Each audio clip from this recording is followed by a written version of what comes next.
Let's fix a Clash of Clans base. Today I will be starting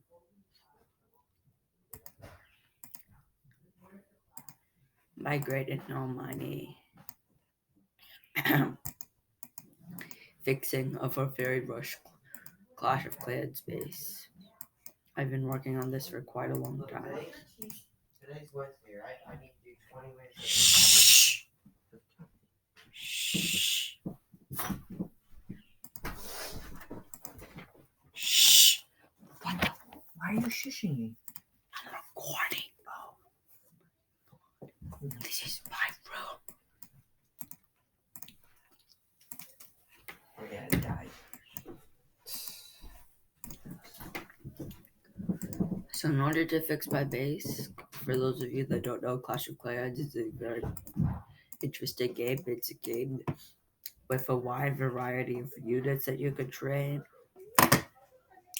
from giants great at taking hits to the wizards who are like glass cannons. Even Valkyries can spin around hitting multiple enemies at once, witches can summon skeletons to fight for them, and there are many, many more units.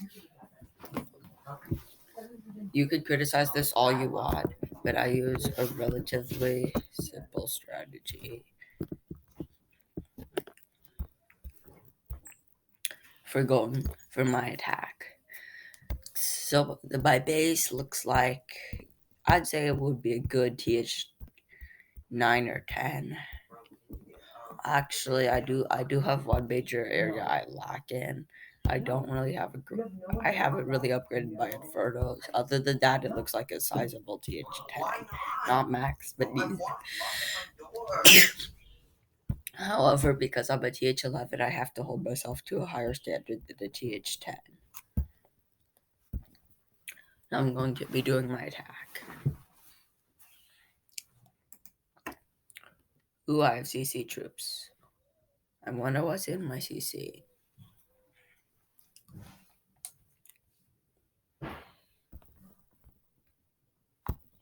Ooh, nice. 6 giants.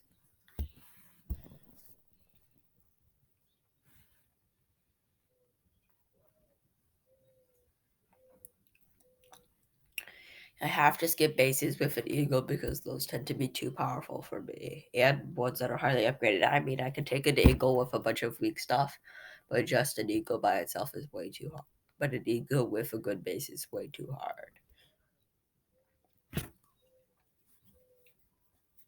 Criticize me for being a bad attacker, it's just that I'm very rushed. I'm seriously scared that he's got an E-Dragon that's CC. But oh well, we have to take risks, right? We have to take risks.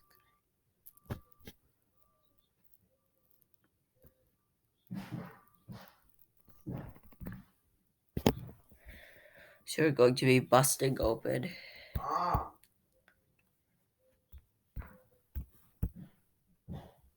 So we're going to be sending everything we have into the core of the base. Backing it up with wizards. We can't deploy our full army of wizards until we're 100% sure that our wizards will be funneled into the base versus outside of the base. So we have to deploy our rage spell. Hopefully this will go well. We're trying to break into the base.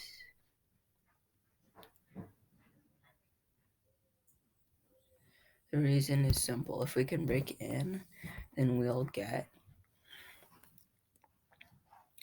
If we can break into the core, that's a fundamental part of Clash attacking, just breaking in. If we can break in, then we will basically, then we're almost guaranteed to get a 2-star, maybe even triple this.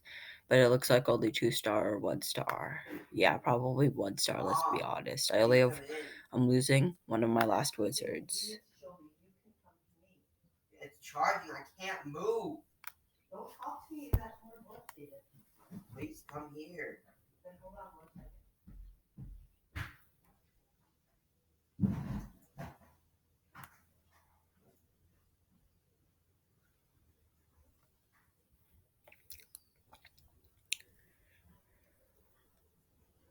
Wow, we might actually two-star this.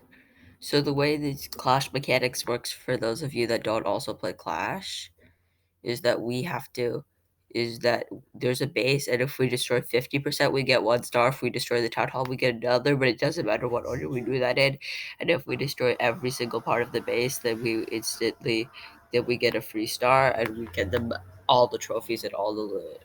But we're only going to be trying for a 2 star here because 3 star looks is a bit unreasonable with that single targeted Inferno. I'll try to explain more on the details later. So this is just a little bit of gameplay. So allow me to explain the components of my army.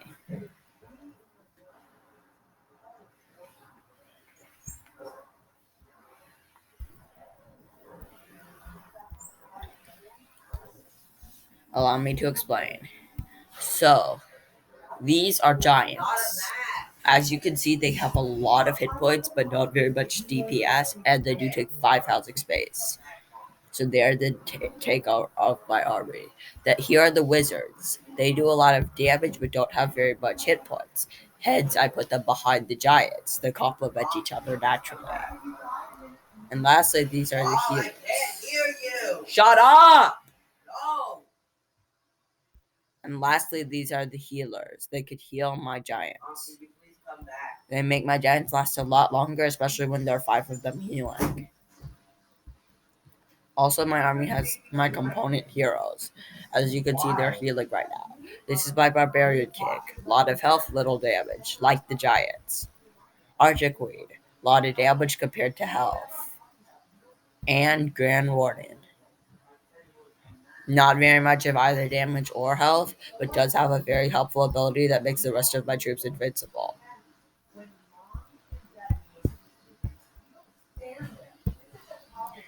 Now let's go over my defenses. This is a cannon.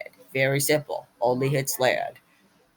Damage times good damage, good fire rate. Wizard Tower. Splash damage. Decent damage. Decent damage. Slightly lower. Lot of damage per hit. Lower fire rate. Splash damage. Motor.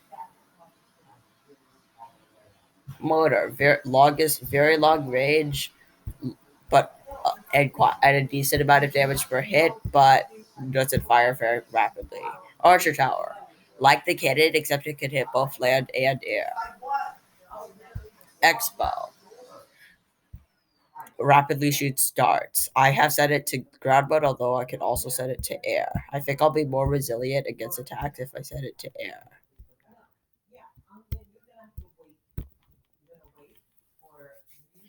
Now I'll be able to actually take down air enemies more effectively.